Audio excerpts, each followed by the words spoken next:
36 players have scored 90 career touchdowns in the history of the NFL.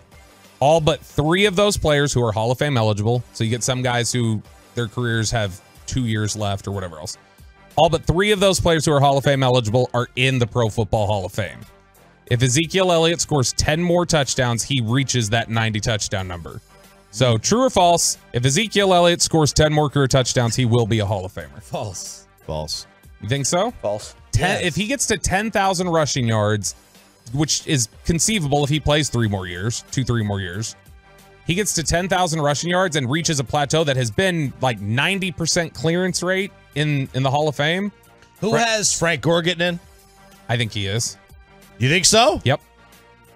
Yeah, but Frank Gore has like played so much longer than Yeah, Zeke, but he's also hasn't got, he? he's like number 2. Is he number 2 or number 3 in rushing? Zeke's played 7 years. Yeah, I mean, who have been the running backs recently that got in? Like Frank Gore is much more of a Hall of Famer than Zeke Elliott because of consistency and longevity. But sure. Okay, what do you want? Do you want Curtis Martin or do you want Earl Campbell? Like what do you want the supernova, like dominant for a short stretch, or the guy who's just consistent and played forever? I don't know. To each their own. It's one of those like Art Monk type of discussions. Terrell Davis and others who played 7 years or less. Like who can you line up Zeke's numbers next to that got into the Hall of Fame? Campbell and Davis. Earl Campbell played 7. Lenny, let's see. Lenny Moore, Baltimore? Terrell Davis played 5 as a starter. 5? 5 starter years. Well, there's 2 rings. Number of years as a primary starter at the team's position. So 5 for Terrell Davis. He also had 3 first-team All-Pros and 2 rings.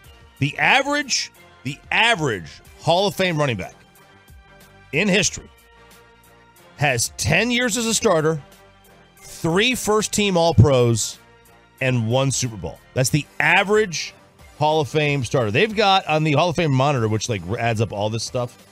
Let's see. Ezekiel Elliott. Earl Campbell, by the way, ran for 9,400 yards in his career. Zeke is at 8,200.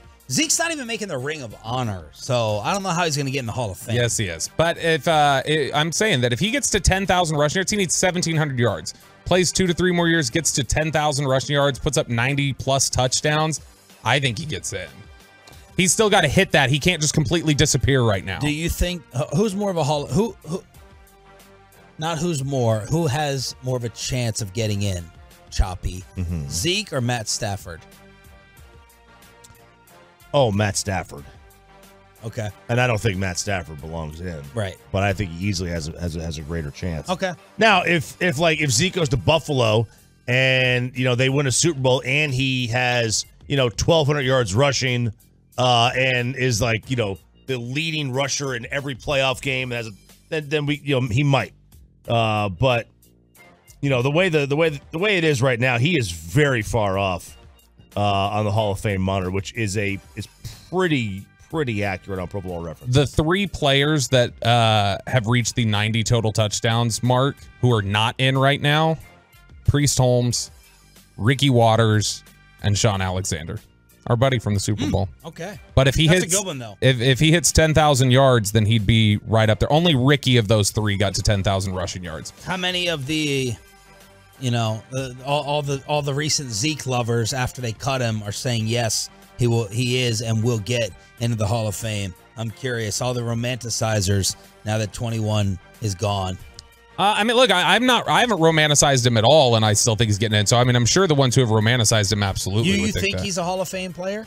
I think that I need to see how the last couple years play out, but I think he's got a potential to have a case for it. Yeah, look, My Lord. We What a low bar. It is a low bar. Deion Sanders, that was maybe the position he's never he's not a Hall of Fame running back. The position has also changed in terms of what is greatness in this era at running back as compared to 30 years ago. If anything, Zeke to me had a little bit of a disappointing Cowboy tenure. Like I was hoping for even more out of it. Listen, he does not have a better case than Priest Holmes. Priest Holmes, I don't know if he was as effective for Zeke was 5-year starter. Okay, 3 first-team All-Pros, which means he was the best running back in the NFL for 3 years. Kansas City numbers.